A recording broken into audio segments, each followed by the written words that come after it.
Boa tarde para todo mundo. Hoje, 17 de setembro de 2023, e vamos para a agenda econômica, minha gente, agora de São Paulo, com as minhas telas, com os meus recursos de gravação. Vocês não têm ideia, tanto que a minha vida fica muito mais fácil de criar conteúdo para vocês daqui, que tá tudo já bem organizadinho para vocês. Mas vamos lá, espero que o fim de semana de vocês tenha sido muito bom. Por aqui foi colocar a vida em dia, porque depois de viajar 15 dias eu só tinha roupa para lavar, gente, supermercado para fazer. E ainda deu tempo de fazer um hobbyzinho que eu gosto, que é ir no Festival Pinheiros lá, que eu amo, muito legal. Mas fora isso, foi só pra pôr a vida pessoal em dia pra começar a semana.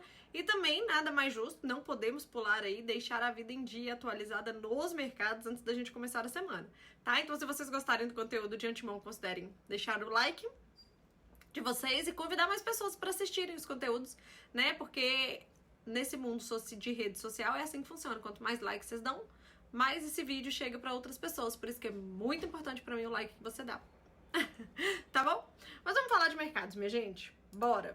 Bom, essa semana, tá? Antes da gente se aprofundar no dia a dia aqui da nossa agenda, essa semana a gente tem basicamente decisão de juros em vários lugares do país, do mundo, e que impactam diretamente o Brasil. Então a gente, além da decisão de política monetária do Brasil que a gente tem aqui, a gente tem decisão de política monetária de outros lugares que podem impactar principalmente no nosso câmbio, nos nossos juros aqui, etc, tá? Então vamos nos atentar às decisões de juros da semana. Mas, começando pela segunda-feira aqui, a gente tem o Boletim Focus, que é o relatório de toda semana, né?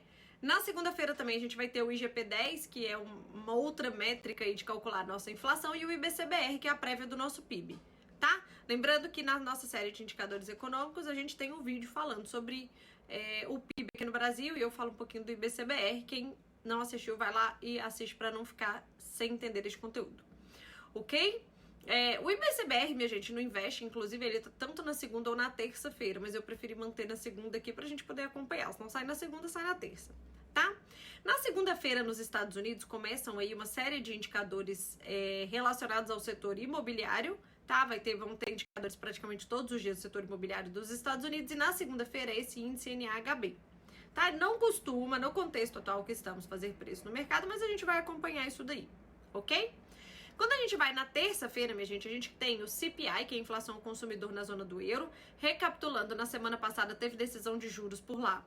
Eles aumentaram em 0,25 bips os juros lá na zona do euro, e o mercado interpretou, tanto no comunicado quanto na fala da presidente do Banco Central americano, europeu, a Christine Lagarde, que os juros que eles não vão subir os juros por lá mais. Então esse é o juros terminal, tá? E que eles vão manter. Aí agora o mercado começa a especular por quanto tempo o Banco Central da zona do euro manterá os juros altos para a inflação ser controlada, né? Já que eles estão com a expectativa de que o efeito defasado da política monetária chegará eventualmente na economia. Ou seja, eles foram subindo juros por lá. Vai chegar uma hora que isso vai ser sentido na economia, vai finalmente controlar a inflação por lá, que é a grande missão do Banco Central, não só europeu, mas do mundo inteiro, ok? Então, dados de inflação depois deste comunicado da semana passada será muito importante lá na zona do euro, tá? Nos Estados Unidos, na terça-feira, a gente vai ter licenças de construção e construção de casas novas, e essa semana a gente começa aí com as decisões de juros que eu vinha comentando com vocês na China. Na China, na terça-feira à noite, vai ter decisão de juros por lá. Lá na China, minha gente, os juros, né, eles operam um pouco diferente daqui do Brasil. Aqui no Brasil nós temos uma taxa de juros, que é a nossa taxa Selic, e é ela que o Banco Central brasileiro controla e tal, como uma das ferramentas de política monetária para controle de inflação, né? Lá na China não é bem assim, eles têm vários juros. Eles têm os juros de curtíssimo prazo, curto prazo, médio prazo, longo prazo. Então assim, os juros deles são bem espalhadinhos, tem vários. Tanto que na semana passada eles cortaram os juros por lá e cortaram também a taxa de compulsório dos bancos, e isso trouxe algum ânimo aí, nas bolsas, não só da Ásia, como seus parceiros comerciais, como é o caso do Brasil também, commodities e etc. Então, essa decisão de juros aqui na terça-feira à noite do maior exportador, né? Do maior exportador do mundo e nosso grande parceiro comercial, é óbvio que é de interesse de quem investe no Brasil, de quem opera no Brasil, ok? Quando a gente vai na quarta-feira, a gente tem dados de inflação ao consumidor e ao produtor, o CPI e o PPI do Reino Unido e o PPI da Alemanha, tá? E a gente tem na quarta-feira a super quarta. O que é a super quarta, minha gente? É quando a gente tem a decisão de juros dos Estados Unidos e a decisão de juros do Brasil. Falando da decisão de juros dos Estados Unidos, o mercado é quase unânime que o mercado precifica que não vai haver aumento de juros por lá, que vai ter uma manutenção. Eles vão manter os juros atual lá, que é de 5,5%, ok? Então o mercado, se isso de fato se confirmar, na hora que sair a decisão de juros, o mercado vai aguardar que pouco depois, acho que meia hora depois, existe uma fala e um momento de perguntas e respostas entre jornalistas e o presidente do Banco Central americano, que é o Jerome Powell, e o mercado vai querer saber qual é a expectativa para as reuniões futuras aos olhos do Banco Central americano.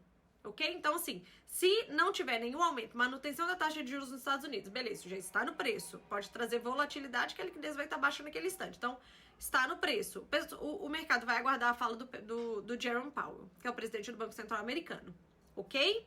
Bom, se vier, por exemplo, um aumento de juros, mais um aumento de 0,25, por exemplo, lá nos Estados Unidos, tá? Na decisão de juros, e o Powell anunciar aí que ali acabou, é uma outra movimentação de mercado que tem. A probabilidade disso acontecer é baixa? É. Mas a gente tem que se atentar e estar preparado para esse tipo de evento, minha gente, porque tudo pode acontecer.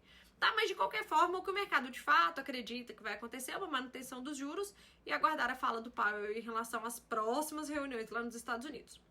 Ok? Bom, quando o mercado fechar aqui no Brasil, aí a gente tem a decisão de política, a divulgação, né, da decisão de juros aqui do Brasil. É esperado um corte de 0,50 bips, então a nossa taxa Selic iria para 12,75%, tá? Por que é esperado? Porque o Banco Central brasileiro falou isso na última reunião. Ele falou, na próxima reunião eu vou cortar 0,50. Ele foi muito claro, né? Então, assim, foi dado esse corte. O que o mercado vai querer saber porque além da decisão de juros, que é anunciada, também sai o comunicado. O mercado vai se atentar a esse comunicado se vai haver alguma sinalização das próximas reuniões. Serão novos cortes de 0,50? Serão cortes mais agressivos de 0,75? Qual é a visão do mercado do Banco Central brasileiro em relação às próximas reuniões daqui do Brasil de decisão de política monetária? Ok? Bom, quinta-feira a gente tem decisão de juros lá do Reino Unido. O mercado espera que, assim como na Europa, lá por lá aconteça mais uma alta de juros e talvez uma sinalização de pausa, tá? O mercado vai aguardar para ver se isso se confirma. Na quinta-feira a gente tem pedidos iniciais de seguro-desemprego, que sai toda semana lá nos Estados Unidos, e vendas de casas usadas, tá?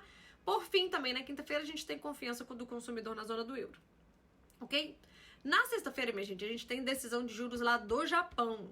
E na semana passada eu comentei com vocês que esse assunto precisaria entrar no radar de vocês, por quê? Bom, historicamente o Japão ele tem uma taxa de juros negativa porque historicamente ele é um país deflacionário, né? O Japão ele tem dificuldade de gerar inflação na sua própria economia. E pelo fato dele ter uma taxa de juros negativa, ele acaba sendo o financiador do mundo, porque as pessoas vão lá, pegam dinheiro emprestado, por exemplo, no Japão, que a taxa de juros é negativa, e investem, sei lá, hoje nos Estados Unidos, que a taxa está em 5%, por exemplo, ou aqui no Brasil, ou... Entendem? Então você pega dinheiro no Japão porque a taxa lá tá negativa e você investe em outro lugar que vai render mais do que aquilo ali, tá?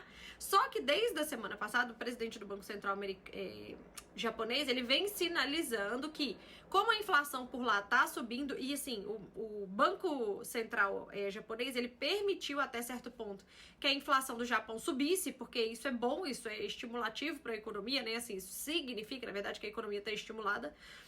Tá aquecida, tá crescendo, né? E isso é difícil de conseguir lá no Japão. Então, assim, eles deram uma brecha para que essa inflação conseguisse crescer ali, conseguisse subir, mas chegou num ponto que a inflação de lá já tá alto o suficiente que, eventualmente, o Banco Central japonês vai atuar em cima disso.